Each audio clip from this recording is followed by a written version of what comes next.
ایک صلوات پڑھتے ہوئے تھوڑا سا آگے آئیے.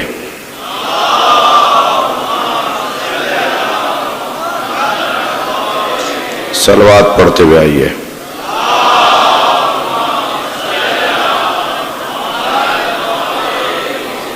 اس سے بلند صلوات پڑھیے.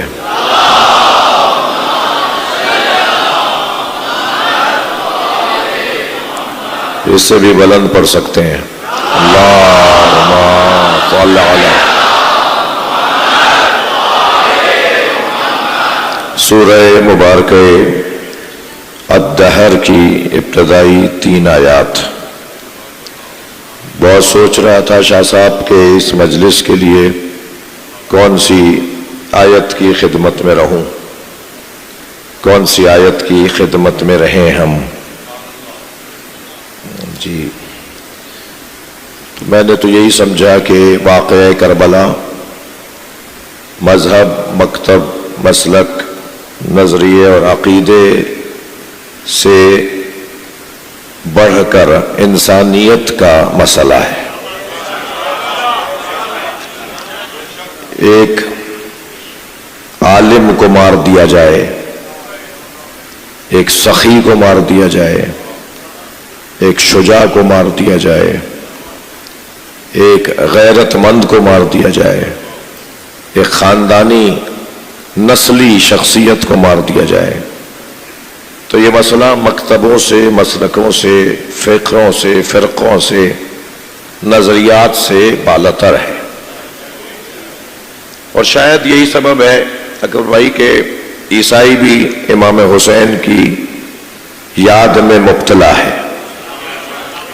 اور میں سندھ کے صدر مقام میں مجلس پڑھ رہا ہوں تو سندھ کا تو ہندو بھی یا حسین بولتا ہے. جی وہ مسیحی مولا علی پر کتاب لکھتا ہے، وہ مسیحی مولا حسین کی کربلا پر مقالہ لکھتا ہے.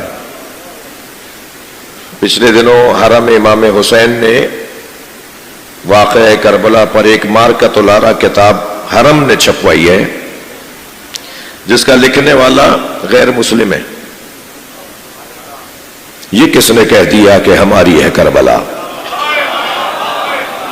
یہ کس نے کہہ دیا کہ ہماری ہے کربلا؟ حق بات تم کہو تو تمہاری ہے کربلا.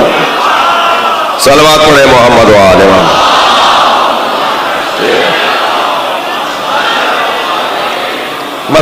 مسئلہ انسانیت کا ہے. تو میں نے پھر آیت بھی آپ کے سامنے اسی مناسبت سے تلاوت کی ہے. ارشاد ہو رہا ہے هل أتى على الإنسان حين من الدهر لم يكن شيئا مذكورا. اہل دقت، اہل ادب، ذوق اور مطالعہ کا شوق رکھنے والے میرے محترم سننے والے لوگوں میں تشریف فرما ہے. سوال جو ہوتا ہے نا، سوال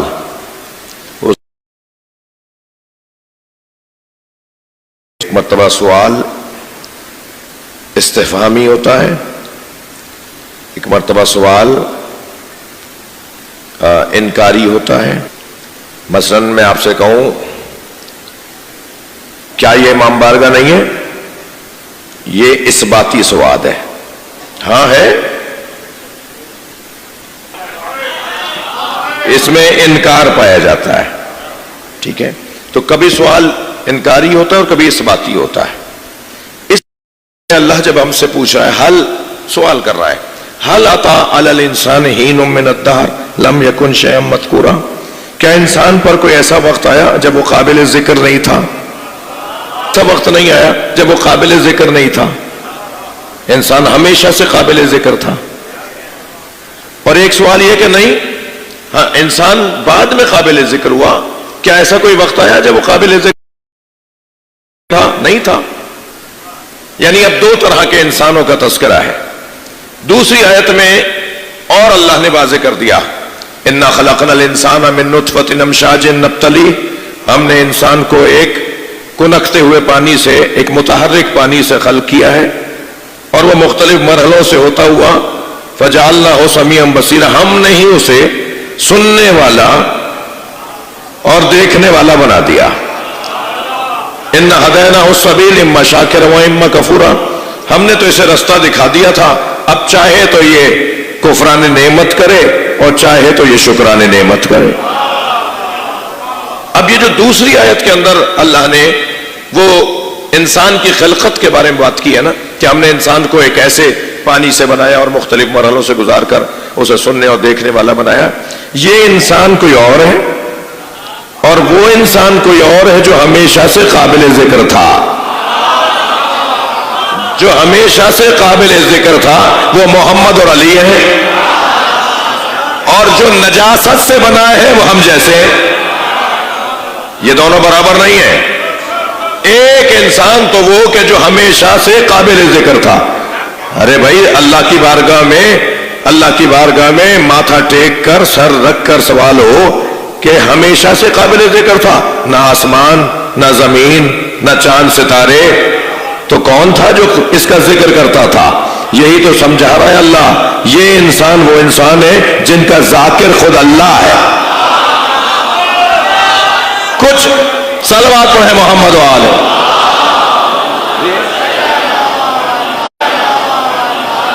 یہ انسان وہ انسان ہے جس کا کچھ بھی نہیں تھا. اللہ تو تھا، اللہ تو ہمیشہ سے ہے نا، ازلی ہے نا. اس نے ان کا ذکر کیا. اور یہی ایک جملہ کہہ دو، جن کا ذاکر خود اللہ ہو وہ نہ مجھ ذاکر کے محتاج ہے. بھائی گردن ہلا دو، تھوڑی سی بات جا رہی ہے. جن کا ذاکر خود اللہ ہو وہ نہ مجھ ذاکر کے محتاج ہے، اور نہ ہی ان کا ذکر کوئی یہ ملا روک سکتا ہے.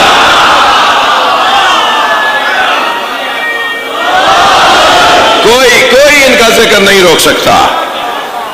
ان کے ذکر کے پیچھے قدرت پروردگار ہے. ان کے ذکر کے ساتھ اللہ کی طاقت ہے. کیسے کیسے طوفان آئے، کیسے کیسے رکاوٹیں ڈالی گئیں. مجھے بتائیے ذکر حسین کم ہوا یا بڑھا؟ یہ امام بارگاہ اتنا بڑا بنایا گیا تھا، چھوٹا پڑ رہا ہے. امام بارگاہ چھوٹا نہیں پڑ رہا، حسینیوں میں اضافہ ہوا ہے.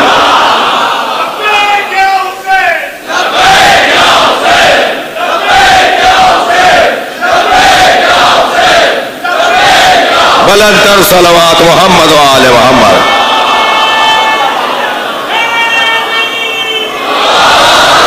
یہ دو طرح کے انسانوں کا ذکر ہے. اب یہ دونوں ایک جیسے نہیں ہیں بھائی. انسان اچھا بھائی انسان بھائی مجتبہ آپ کیونکہ پچھلی مجلس میں بھی تھے تو ایک اور منزل لے رہا ہوں میں. اور منزل یہ ہے کہ انسان مجہول ترین مخلوق کو کہا جاتا ہے. یہ حضرت انسان زمین شناس ہو جاتا ہے، حیوان شناس ہو جاتا ہے، فلک شناس ہو جاتا ہے، ستارہ شناس ہو جاتا ہے. یہ ہر ایک کو پہچان لیتا ہے، خود کو نہیں جانتا. ہاں، یہ اپنے آپ کو نہیں جانتا. مجہول ترین مخلوق ہے انسان. دنیا کی عالمی بڑی یونیورسٹیز میں انسان شناسی کا شعبہ ہوتا ہے. انسان پڑھایا جاتا ہے کہ انسان کو سمجھو. یہ جو چھوٹے بچے 7 سال سے چھوٹے بچے ذرا کان میں روئی ڈالیں. میں ان کے حق میں ایک بات کر رہا ہوں، کہیں یہ متکبر نہ ہو جائیں، کہیں یہ اس کا غلط فائدہ نہ اٹھائیں. والدین کو حکم ہے کہ 7 سال سے چھوٹے بچے کو تھپڑ نہیں مارو. اللہ کرے انہوں نے نہ سنا ہو جی. 7 سال سے چھوٹے بچے کو مارو نہیں، اس لیے کہ 7 سال تک یہ بچہ جو اللہ نے اسے صلاحیتیں دی ہوتی ہیں انہیں پختہ کر رہا ہوتا ہے. تمہارے ایک تھپڑ مارنے سے جیسے کسی درخت کو جھٹکا دیا جائے اور اس کے پتے جھڑ جائیں، ایسے ان کی صلاحیتیں جھڑ جاتی ہیں.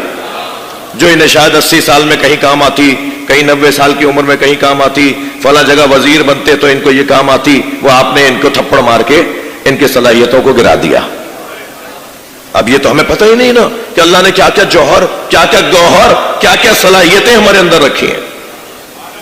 ہم اپنے آپ کو ہی نہیں پہچان پاتے. قرآن کہہ رہا ہے اتامرون بالبر وتنسون انفسکم، تم لوگوں کو تو نیکی کی دعوت دیتے ہو، اپنے آپ کو بھلا دیتے ہو۔ یہ انسان سارے دنیا کے لیے چاہتا ہے یہ ہو جائے وہ ہو جائے، یہ کرو وہ کرو، اور خود نہیں کرتا۔ اور اچھا یہ انسان خود کو نہیں پہچانتا، فرشتہ بھی نہیں جانتا اسے، تبھی تو کہا تھا اتجعل فیہا من یفسد فیہا ویسفک الدماء، یا اللہ تو اسے بنا رہا ہے خلیفہ جو فساد کرے گا، خون بہائے گا۔ تو اللہ نے کیا کہا انی اعلم ما لا تعلمون، جو میں جانتا ہوں تم نہیں جانتے۔ فرشتہ کہاں پہچانا؟ فرشتہ کب پہچانا؟ اگر فرشتے نے پہچان لیا ہوتا تو یہ بولتا، اور اللہ کا یہ جواب آتا کہ جو میں جانتا ہوں وہ تم نہیں جانتے۔ فرشتہ اسے نہیں پہچانتا، فرشتے نے مقدمہ رکھ دیا تھا کہ یہ فساد کرے گا، خون بہائے گا۔ مجہول ترین مخلوق، یہ ایک دوسرے کو نہیں جانتے، یہ اپنے آپ کو نہیں جانتے۔ اب کیا کریں کہ جس کے ہاں یہ الجھنیں پائی جاتی ہوں، جس کے ہاں یہ ذہنی تناؤ اور کھچاؤ پایا جاتا ہو، وہ کیا کرے؟ اپنے آپ کو کس راستے پہ لے جائے؟ ساری دنیا کو اس کے حوالے کر دیا، اور یہ اپنے آپ کو جانتا نہیں۔ خلقت الخلق لأجلک، اے انسان میں نے ساری مخلوق تیرے لیے بنائی ہے۔ بس یہ پہلے جملے کے بعد اگر دوسرا جملہ یہ اپنے پلو سے باندھ لے تو اس کی آدھی مشکل آسان ہو جائے گی۔ خلقت الخلق لأجلک، اے انسان میں نے ساری مخلوق تیرے لیے بنائی ہے۔ وخلقتک لأجلی، مگر تجھے اپنے لیے بنایا ہے۔ اگر یہ بات سمجھ لے کہ یہ پلاٹ کی خاطر مرنے کے لیے نہیں بنایا گیا، یہ مکان کی خاطر مرنے کے لیے نہیں بنایا گیا، یہ زمین کی خاطر مرنے کے لیے نہیں بنایا گیا، یہ گاڑی پر قربان ہو رہا ہے، یہ پودے پتھروں پہ قربان ہو رہا ہے۔ جو اپنے سے کم تر پر اپنی جان دے دے وہ ہلاک ہے، اور جو اپنے سے بالا تر پہ جان دے دے وہ شہید ہے۔ لہذا پتھر یعنی جماعتات جب نباتات پر قربان ہوتے ہیں تو وہ جماعتات کی شہادت ہے، اور جماعتات جب حیوانات پر نباتات پہ قربان ہوتے ہیں تو وہ ان کی شہادت ہے، اور نباتات جب حیوانات پر قربان ہوتے ہیں تو وہ ان کی شہادت ہے، اور حیوانات جب انسان پر قربان ہوتے ہیں تو ان کی شہادت ہے۔ یہ انسان کس پہ قربان ہو؟ اس سے کون بالا تر ہے؟ بس جب یہ پہچاننے لگے کہ مجھے کہاں اپنے آپ کو قربان کرنا ہے تو گویا یہ اپنے آپ کو سمجھنے لگا ہے۔ یعنی جب یہ تشخیص دینے میں کامیاب ہو جائے کہ مجھے کہاں قربان ہونا ہے، مجھے کہاں اپنی جان دینی ہے، تو گویا یہ اپنے آپ کو پہچاننے لگا ہے۔ بہت مشکل مخلوق ہے، بہت مشکل مخلوق ہے۔ یہ پیدائشی طور پر جاہل پیدا ہوا، میں نہیں کہہ رہا بھائی، قرآن کہہ رہا ہے واللہ اخرجکم من بطون امہاتکم لا تعلمون شیئا، اللہ نے تمہیں ماں کے شکم سے اس حالت میں بھیجا کہ تم شے کے بارے میں نہیں جانتے تھے۔ جی دانشور دانشمند کہاں کی بات کر رہے ہو؟ شے نہیں جانتے تھے۔ وہ سندھی پنجابی میں شاید کہتے ہیں ککھ نہیں جانتے تھے، بالکل نہیں جانتے تھے، تمہیں کچھ پتہ ہی نہیں تھا۔ جاہل پیدا ہوا، بزدل پیدا ہوا۔ ذرا اپنے بچے کے آگے اونچی آواز میں بات تو کیجئے، اس چھوٹے سے 1 سال کے بچے کے سرانے ذرا کوئی پٹاخہ، کوئی دھماکہ، کوئی آواز تو نکلے، اس طرح گھور کے تو دیکھیے۔ بزدل، بز فارسی میں کہتے ہیں بکری کو، بزدل نرم دل، بکری والا دل، ڈرپوک۔ یہ پیدائشی بہادر نہیں ہے، بزدل پیدا ہوا۔ یہ انسان کنجوس پیدا ہوا۔ اپنے ہی بچے کو ٹافی دے کر ذرا مانگ کے تو دکھائیے، اپنے ہی پوتے کو ٹافی دیجئے اور پھر کہیں بیٹا مجھے دو، سب پتہ چل جائے گا کتنا ہی سخی ہے۔ یہ پیدائشی طور پہ کنجوس پیدا ہوا ہے۔ یہ پیدائشی طور پر کھینچ کے بولوں گا، توڑ کر بولوں گا تاکہ کسی کو برا نہ لگ جائے، بے غیرت پیدا ہوا ہے۔ میں نے فوراً بولا ہوتا تو آپ کو برا لگتا۔ یہ غیرت لے کر نہیں آیا۔ پڑوس کی بچی نے کہا خالہ آپ کا بچہ بڑا پیارا ہے، میں اس کو کھلانے لے جاؤں؟ اماں نے نئے نئے اجلے اجلے کپڑے پہنائے، جی کنگھی اور سرما لگایا اور پڑوس کی بچی کو دے دیا۔ 1 گھنٹے بعد اماں کو یاد آیا میرا بچہ پڑوس میں گیا ہے۔ جب لینے گئی تو اس نے کہا وہ تو برابر والی لے گئی۔ برابر میں گئی تو معلوم ہے برابر والی لے گئی، 5ویں گھر سے نکلا۔ جو چاہے گود میں لے لے، جو چاہے تصرف کر لے، تو یہ غیرت مند کہاں ہے؟ بھائی اگر کوئی ناراض نہ ہو تو جملہ کہہ دو، اگر کوئی بچہ کسی غیر کی گود میں پلے تو بے غیرت، پورا ملک کہیں اور پل رہا ہو۔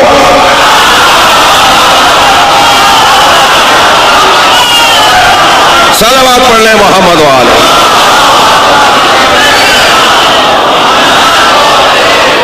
بھائی کسی اور کی گود میں جو چاہے گود میں لے لے۔ لہذا میرا اور آپ کا عقیدہ ہے ہمارے نبی نے کسی کافرہ کا دودھ نہیں پیا۔ صلوات پڑھیں محمد وآلہ محمد۔ تھک گیا حضرات میری باتوں سے؟ اجلت مجھے ہے مگر آپ کی توجہ بھی چاہیے۔ ایک اور بلند صلوات۔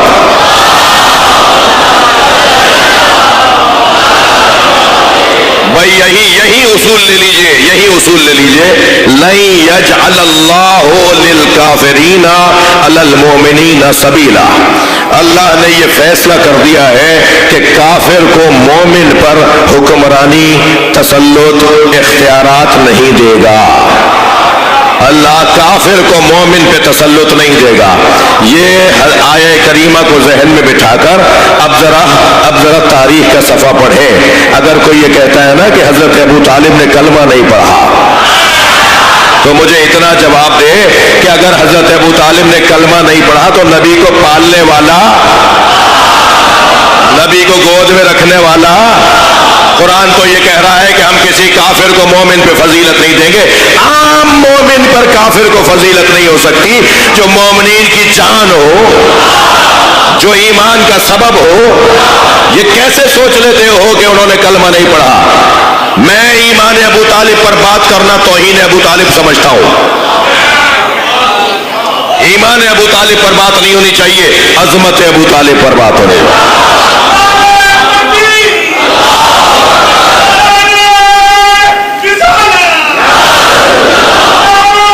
مل کر جواب دیجئے بھائی۔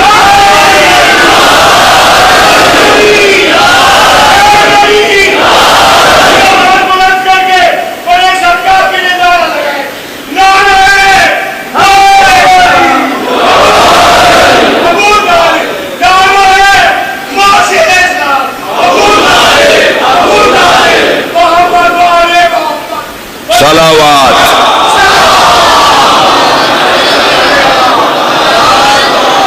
مجھ طالب علم سے اگر کوئی پوچھے کہ آپ پوری عظمت ابو طالب علیہ السلام کے باب میں پوری ایک کتاب کا ایک جملے میں خلاصہ بتائیں، ہوتا ہے ہمارے ساتھ یہ مسائل ہوتے ہیں، مولانا ٹائم ختم ہو گیا، مولانا اذان ہونے والی ہے، مولانا دعا بھی ہونی ہے، تو آپ ذرا 2 جملوں میں اپنی 5 منٹ میں خطاب کر لیں۔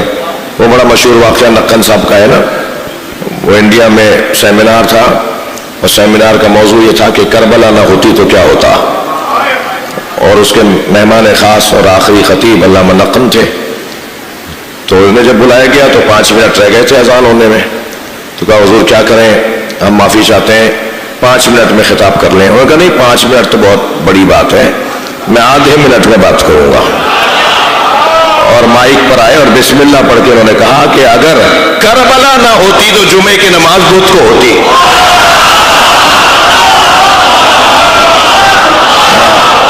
یہ ہوتا پھر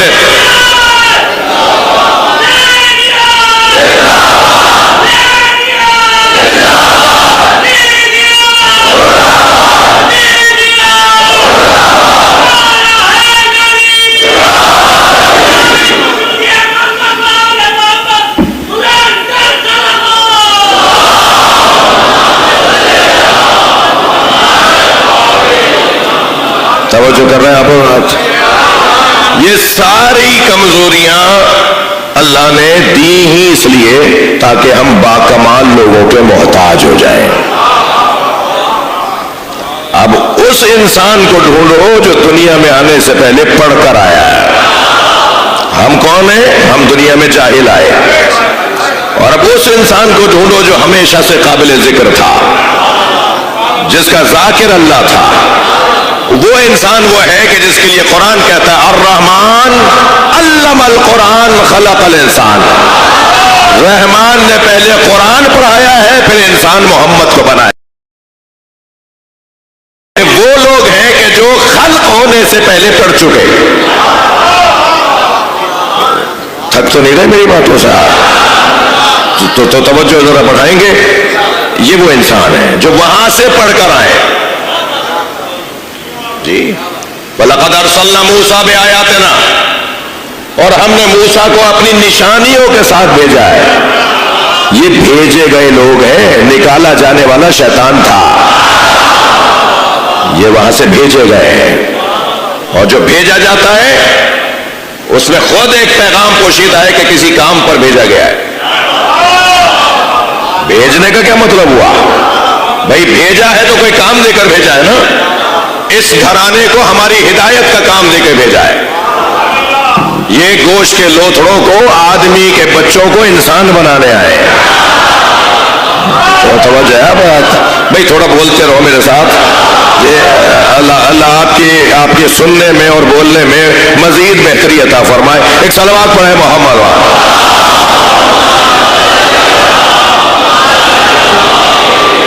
اس سے بلند صلوات.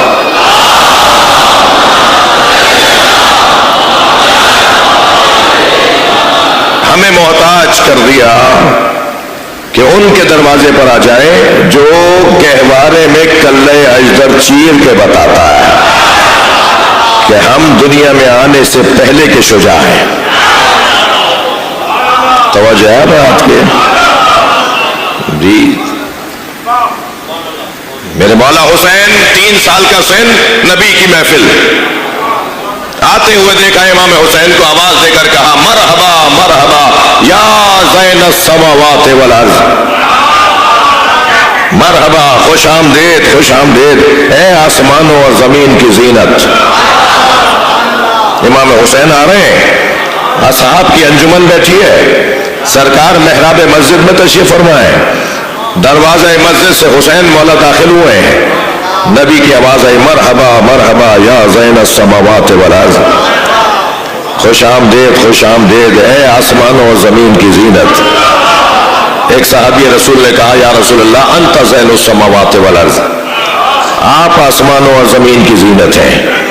میرے مولا نبی کو یہ ٹوکنا اچھا نہیں لگا. سرکار نے اتنی دیر میں امام حسین نبی کی آغوش میں آ چکے تھے. آپ نے ان کی پیشانی کا سر کا بوسہ لیا, گود میں بیٹھ چکے تھے. فرمائے ان ابنی ھذا حسین اکبر فی السماء من الارض. کیا کہہ رہے ہو تم؟ کیا کہہ رہے ہو میرے جملے کے اوپر؟ میرے کہنے پر کیا ٹوک رہے ہو مجھے؟ میرا یہ بیٹا حسین آسمان میں زمین سے زیادہ بڑا ہے. لَمَكْتُوبٌ عَلَى يَمِينِ الْعَرْشِ, سرکار کا قول سنا رہا ہوں. لَمَكْتُوبٌ عَلَى يَمِينِ الْعَرْشِ, اور عرش پر لکھا ہوا ہے. عرش پر بھی سیدھی طرف لکھا ہوا ہے. اب رہنے دیجئے کسی اور موقع کے لیے کہ سیدھی طرف لکھنے کا بھی کیا فلسفہ ہے. یہ سارا مجمع سیدھے ہاتھ میں نام عمل لینے والوں کا ہے. صلوات پڑھ لیں محمد و آلہ محمد.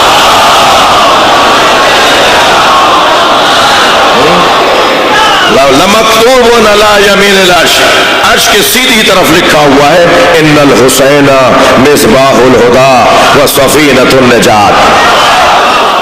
حسین چراغ ہدایت ہے, حسین کشتی نجات ہے. یہ وہاں سے تیار کر کے بھیجے گئے. میرا پسندیدہ مضمون ہے جو معمولاً محبت فرماتے ہیں اور ہمارے ہمراہ رہتے ہیں, وہ ہمارے ذوق سے بھی آشنا ہے. بہت دیر رکنے کا دل کر رہا ہے اس منزل پر. یہ وہاں سے سجا کے بھیجے گئے, یہ وہاں سے سنوار کے بھیجے گئے, اور کیا حسن ہے, کیا جمال ہے کہ سجانے والے نے ان سے پوچھ پوچھ کے سجایا ہے. اس کے پیچھے بھی حدیث ہے, یہ سجا کر بھیجا ہے. مجھے ہو بھی رہا ہے, تاخیر ہونے کا بھی خوف ہو رہا ہے, اور دل کر رہا ہے کہ ایک مرحلہ اور آگے آ جاؤ.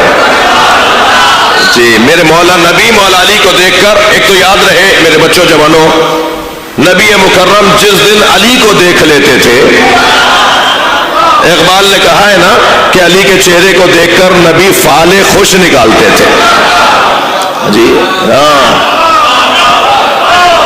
علی کو دیکھ کر نبی کا دن اچھا گزرتا تھا, اور جس دن علی کو نہیں دیکھتے تھے اس دن سرکار مغموم بجھے بجھے سے رہتے تھے.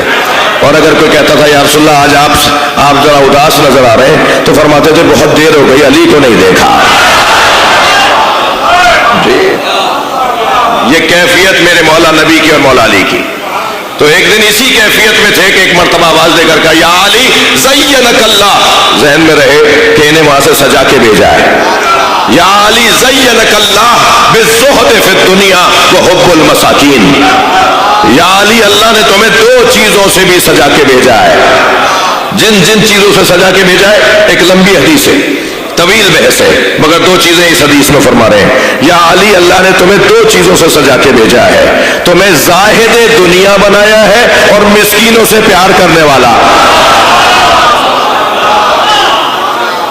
فقیروں اور مسکینوں سے پیار کرنے والا. جی جب کبھی ایسا ہوتا تھا نا کہ مولا مسکینوں کو کچھ دے رہے ہوتے تھے, تو یہ بھی ہوتا تھا کہ ان کے ساتھ جا کے کھڑے ہو جاتے تھے. کسی نے کہا مولا آپ وہاں جا کے, فرمایا میں وہاں جا کے اس لیے کھڑا ہوں تاکہ انہیں لینے میں شرمندگی محسوس رہا ہو. مولا علی کے اصحاب اور مولا علی کے پکے سچے شیعوں میں ایک نام ہے حضرت مالک اشتر. صحیح ہے نا؟ اچھا دیکھیں, میں نے مالک اشتر نام لیا, آپ میں میرے اندر بہادری آنا شروع ہو گئے. کچھ نام ہی ایسے ہوتے ہیں جن کی تاثیر کچھ اور ہے, اور میں وہ نام کیوں لوں کہ جن کی تاثیر بھی بری ہے. صلوات پڑھ لیں ذرا محمد و آل محمد. تک تو نہیں رہے آپ حضرات؟ اب اگر یہاں کوئی کلپ بنانا چاہے تو بنا لے. اور پیغام یہ ہے, پیغام یہ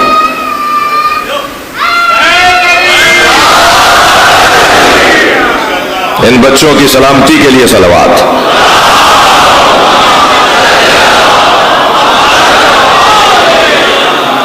توجہ ہے, بہت واضح اور روشن پیغام دے رہا ہوں, جا کے پہنچا دو اپنے نابکاروں کو.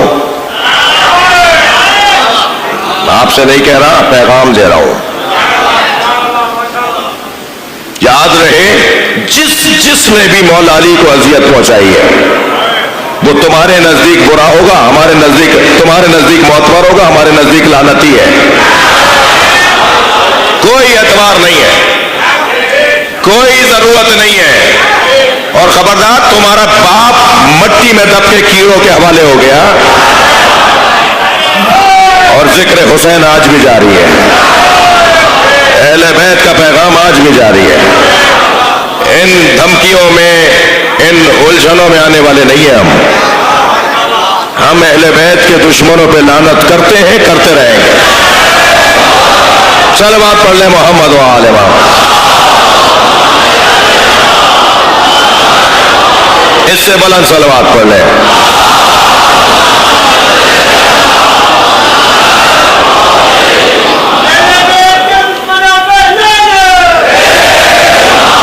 آسمان پر, عرش پر فرشتے امام حسین کا دیدار کرنے کربلا آتے ہیں. ہر شب جمعہ لائن ترتیب مرتباً کربلا میں فرشتوں کا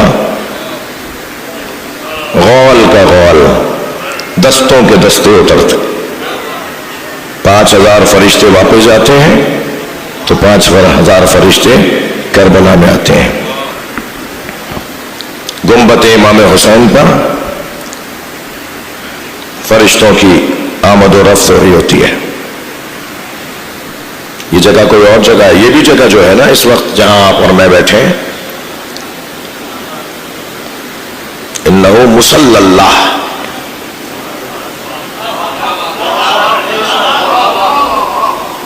یہ اللہ کا مصلی ہے.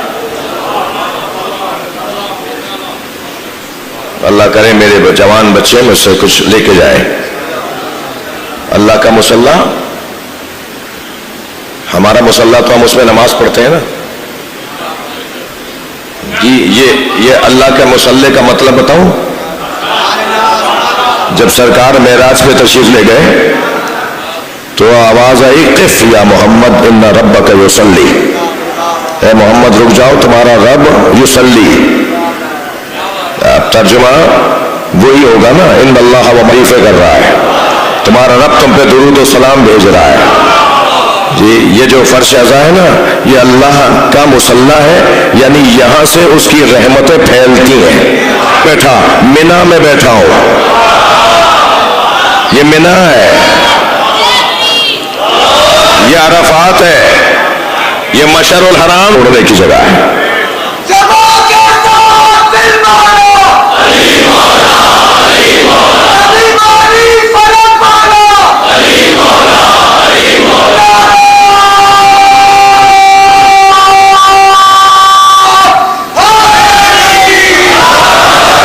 حسین چراغ ہدایت اور کشتی نجات. جو 9ویں درجے پہ فائز ہے وہ 8ویں والے کو ایمان سے خارج نہیں کر سکتا، جو 8ویں پر فائز ہے وہ 7ویں کو ایمان سے خارج. مجلس کے بعد حسین پہ رونے کے بعد مجھے حق نہیں ہے کہ میں اسے ویسے ہی گناہگار مانوں جیسے وہ پہلے گناہگار تھا. کیا معلوم اس کا اپنے اللہ کے ساتھ تار جڑ گیا، بلکہ بعض زاویوں سے وہ اس منزل سے بھی کہیں اور کی منزل ہے، بعض پہلوؤں سے. یہ امام حسین بیٹھے، یہاں سارے فقیر بیٹھے ہیں، ہم سب مانگنے آئے اور اس سے مانگنے آئے جسے اللہ نے دیا ہے. اس سے کیا مانگے کہ جس کے پاس خود نہیں. حضرت جابر ابن عبداللہ الانصاری خانہ کعبہ کا طواف کر رہے ہیں، کسی چاپلوس نے آ کے کہا سرکار مطاف میں گورنر مکہ بھی ہے. یہ بہت برا حال ہے بھائی، تکلیف دہ حالات ہیں. چائے کی پیالی پر ایمان بیچنے والے تیزی سے وہ سادگی کا دور، وہ جانتے تھے کہ غمزدہ لوگ عیش اور عشرت میں نہیں جیتے. غم تقاضائے سادگی کرتا ہے، غم تقاضائے سادگی کرتا ہے. جتنا زیادہ غم ہوگا اتنا سادگی بڑھے گی. وہ بیچارے مسکین نہیں تھے ہمارے بڑے، اور وہ دور اس لیے روحانی دور تھا کہ لائن میں لگ کے تبرک لیا جاتا تھا. ایک کھیرا بھی گر جاتا تھا، ایک تبرک کا ذرہ بھی گر جاتا تھا تو اسے ڈھونڈ کے اٹھاتے تھے. یہ نیاز گری ہے، پھینک کر دینا، لڑ کر لینا. کہاں لے جا رہے ہو قوم کو؟ کون بتائے گا، کون ٹوکے گا؟ ٹوکنے والے نہیں رہ گئے. سفید بالوں والے اب اپنے ہی بچوں سے ڈرتے ہیں کہ اگر ہم نے اسے ٹوک دیا تو یہ طلاق سے جواب دے گا. پہلے گلی کا بزرگ پوری گلی میں رہنے والے بچوں کا بزرگ ہوتا تھا، وہ اپنے بچوں کی طرح دوسرے بچوں کو ڈانٹتا تھا. عزاداری کی ایک تہذیب ہے، عزاداری کا ایک کچھ آداب ہے. جی سوچنے کی ضرورت ہے، سمجھانے کی ضرورت ہے. اور خبردار کوئی ذہن میں یہ نہیں لے کر آئے کہ یہ تبرک لینے آئے. تم کون ہو جو دو گے؟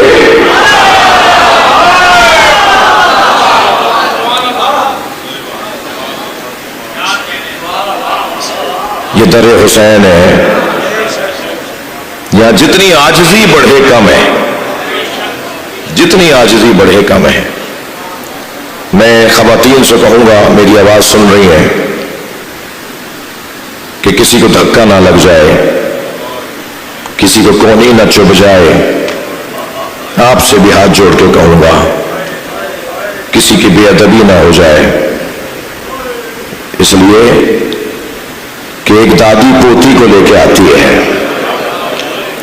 اور جب عزادار روتے ہیں نا تو وہ پوتی دادی سے کہتی ہے، دادی یہ لوگ ایسے کیوں رو رہے ہیں؟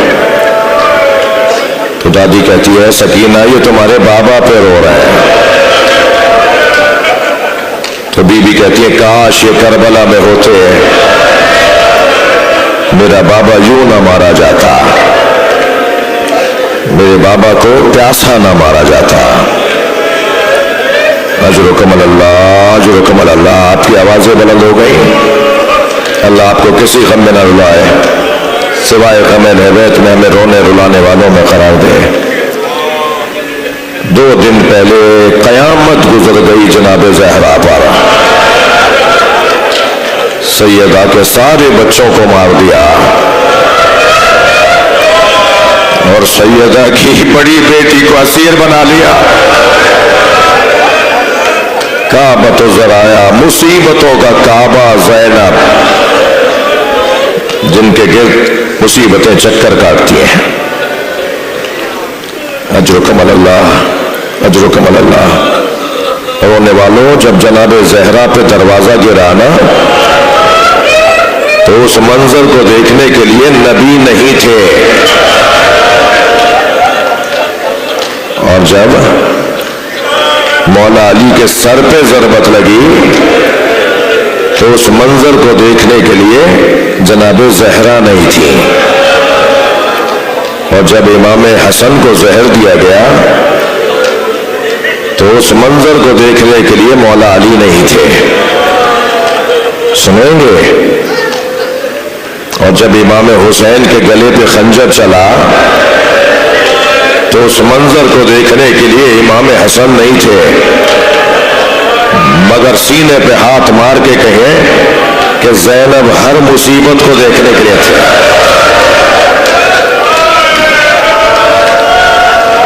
نانا کا جنازہ دیکھا، ماں پہ جلتا ہوا دروازہ دیکھا،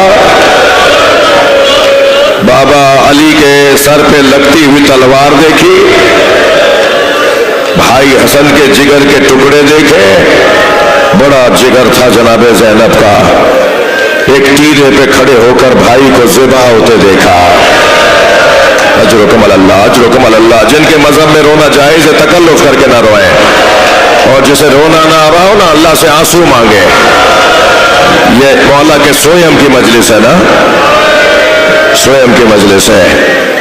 اجرکم اللہ، اجرکم اللہ. 3 سال کا سن تھا جناب زینب کا. روزانہ نبی در سیدہ پہ کھڑے ہو کے سلام کرتے تھے، السلام علیکم یا اہل بیت النبوہ. آیت تطہیر 9 ہجری میں نازل ہوئی ہے، 11 ہجری میں سرکار کی رحلت ہوئی ہے.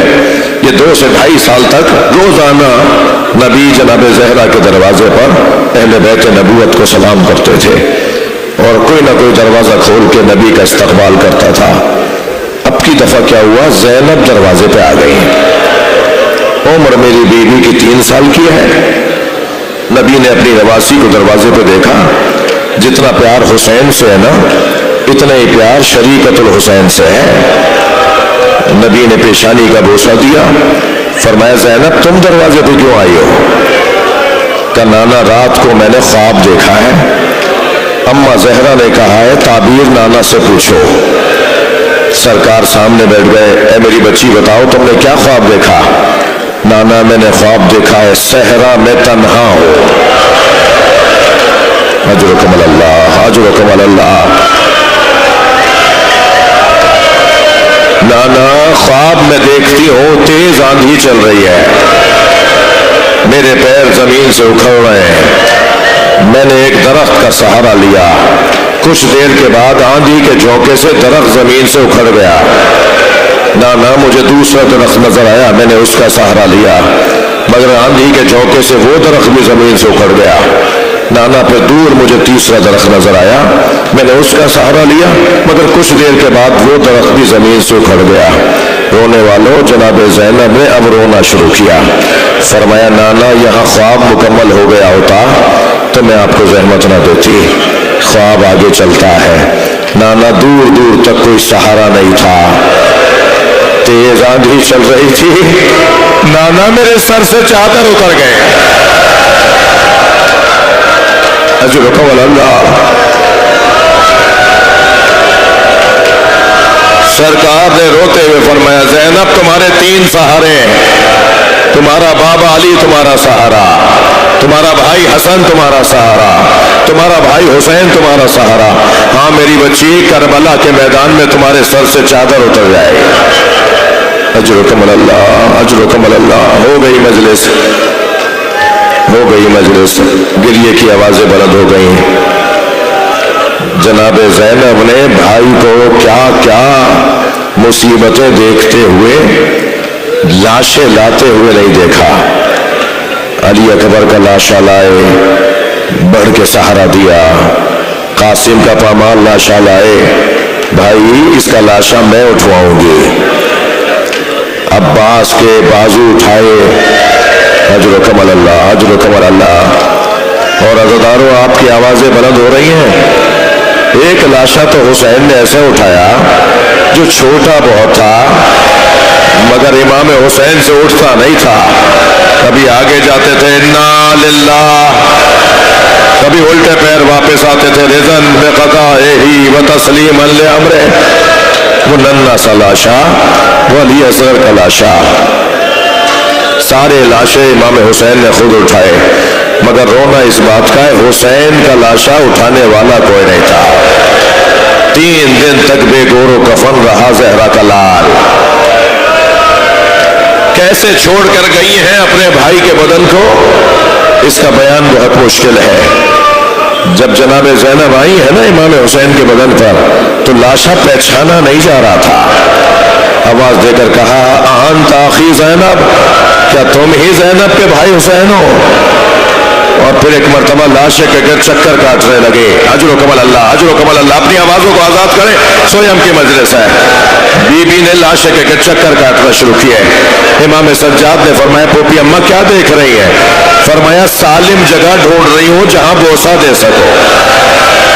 جناب زینب کو سالم جگہ نظر نہیں آئی تو کٹی ہوئی گردن کا بوسہ دیا۔ اجرکم اللہ، اجرکم اللہ۔ کٹی ہوئی گردن کا بوسہ دیا اور پھر بیٹھ گئی اپنے بھائی کے بدن کے برابر میں، زارو قطار رونے لگے۔ امام سجاد نے فرمایا پھوپھی اماں آپ عالمہ غیر معلمہ ہے، آپ کو تو سب میرے بابا نے بتایا تھا، آپ کو تو سب آپ کی اماں نے بتایا تھا، آپ کو تو سب پتا تھا یہ ہونا ہے۔ تو بیٹھ گئی، رونے لگی زین العابدین مجھے بس ایک بات کا جواب دو، دیکھ رہے ہو میرے بھائی کے بدن پہ دھوپ آ گئی ہے، میرے بھائی کے بدن پہ دھوپ آ گئی ہے، میرے بھائی کے بدن پہ کپڑا نہیں ہے۔ ظالم آبا اتار کر لے گئے، امامہ اتار کر لے گئے، نالے نے اتار کر لے گئے، میں کیسے بتاؤں کیا ہوا؟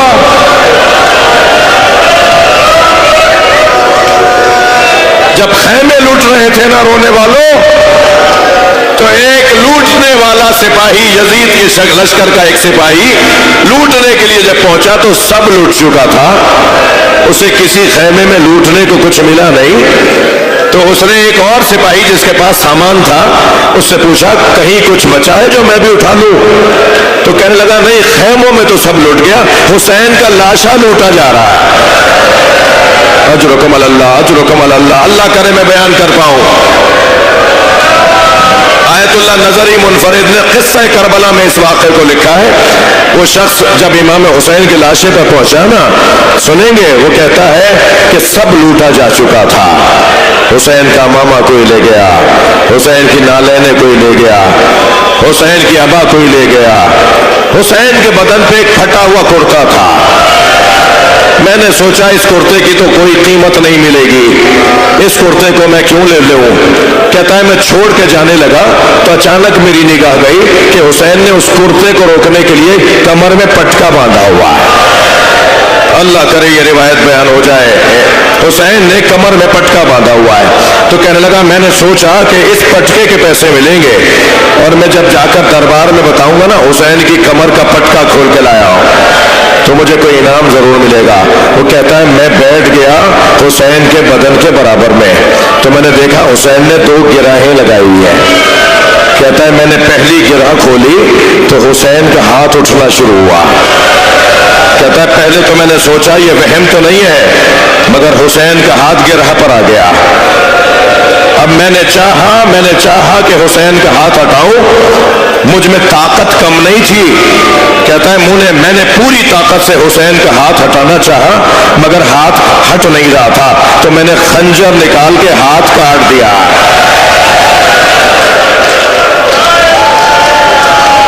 کیسے دیکھا ہوگا جناب زینب نے؟ اجرکم اللہ، اجرکم اللہ، اجرکم اللہ۔ اللہ آپ کو کسی غم میں نہ رلائے، جو جہاں بیٹھا ہے پرسہ دے، اللہ ان آوازوں پر رحمت نازل فرمائے۔ اگر کسی کے بڑے نے رونے سے روکا ہے نا، کسی کے مسلک کے بڑے نے رونے سے روکا ہے نا، تو ہمیں امام رضا نے رونے کا حکم دیا ہے۔ فرمایا یبن شبیب ان کنت باکیا علی شیء فابکی علی الحسین۔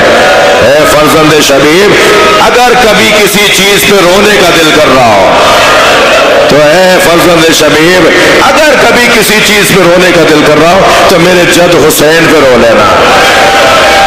اجرکم اللہ، اجر مجلس ہو گئی، گریہ ہو گیا، پرسہ ہو گیا۔ امام رضا کا میں نے نام لے دیا۔ جب یہ والی روایت بیان کر رہے تھے نا، امام سمجھا رہے تھے، تعلیم دے رہے تھے کہ اگر کبھی رونا ہو تو میرے جد پہ رونا۔ اسی روایت میں ایک اور جملہ بھی سنا دو۔ ایک ٹھنڈی سانس لی اور فرمایا تمہیں پتہ ہے میرے جد کو کیسے مارا؟ تمہیں پتہ ہے میرے جد کو کیسے مارا؟ کہ ابن شبیب، زمانہ جاہلیت میں بھیڑ کو ذبح کر کے نہیں کھاتے تھے، چاروں طرف خنجر لے کے لوگ بیٹھ جاتے تھے، اسے ایک درمیان دائرے میں چھوڑ دیتے تھے اور ہر شخص خنجر مارتا تھا۔ جب وہ اتنا زخمی ہو جاتا تھا کہ گر جاتا تھا، تب اس کا گوشت کاٹتے تھے اور پھر کھاتے تھے۔ یہ کہہ کے روئے اور فرمایا میرے جد کے چاروں طرف خنجر بردار، نیزہ بردار، تیر بردار کمانے جوڑے کھڑے تھے اور اتنے زخم مارے کہ میرے جد گھوڑے سے گرنے لگے۔ اجرکم اللہ، اجرکم اللہ۔ کیسے دیکھا ہوگا جناب زینب نے، کیسے دیکھا ہوگا؟ بیٹھ گئی اپنے بھائی کے بدن کے برابر میں اور فرمایا زین العابدین دیکھ رہے ہو میرے بھائی کے بدن پہ کپڑا نہیں ہے، میرے سر پہ چادر نہیں ہے۔ زین العابدین میں کمسن تھی، اپنے گھر کے صحن میں سو رہی تھی۔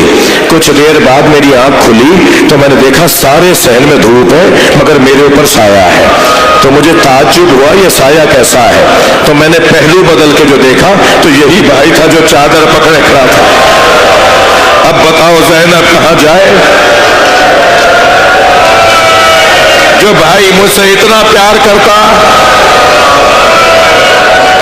اجرکم اللہ۔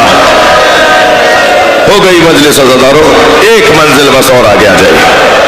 آج 12 محرم ہے، آج امام حسین کا لاشا دفنایا گیا ہے اور بنی اسد کو امام سجاد نے آواز دے کر کہا میری مدد کرو۔ ایک بڑی قبر کھدوائی، اس میں سارے شہداء کو ایک جگہ لٹایا۔ اللہ آپ کو کربلا لے جائے اور گنج شہیدہ کی زیارت کر کے آئیں جہاں سارے شہداء کربلا ایک بڑی قبر میں لیٹے ہیں۔ پھر فرمایا اب میرے ساتھ نہر کے کنارے چلو، اب میرے ساتھ فرات کے کنارے چلو۔ وہاں جو پہنچے تو ایک ایسی لاش نظر آئی جسے اٹھاتے تھے تو لاشا ڈھلک جاتا تھا، لاشا ڈھلک جاتا تھا۔ قتلوہ اربن اربا، قتلوہ اربن اربا، لاشا ڈھلک جاتا تھا۔ چٹائی میں لپیٹ کے گٹھڑی بنا کے دفنایا ہے۔ اجرکم اللہ اجرکم اللہ، اور آواز دے کر کہا چچا میری پھوپھی کوفے میں آپ کو یاد کر رہی ہے۔ پھر فرمایا میرے ساتھ چلو، نشیب کربلا میں آ گئے جہاں حضرت علی اکبر کا لاشا اور امام حسین کا لاشا، دو قبریں بنوائیں، ایک پائنتی ایک سرہانے، سرہانے لٹایا امام حسین کو اور پائنتی میں لٹایا حضرت علی اکبر کو، اور بھیا کو لٹاتے ہوئے کہا بھیا تمہیں بابا کا جوار مبارک ہو، بھائی علی اکبر تم بابا کے ساتھ رہو گے یہ تمہیں مبارک ہو، اور میں کوفہ و شام کے بازاروں میں ماں بہنوں کے ساتھ اجنبیوں کے مجمعوں میں پتھر مارنے والوں کے درمیان اجرکم اللہ اجرکم، مجلس ہو گئی۔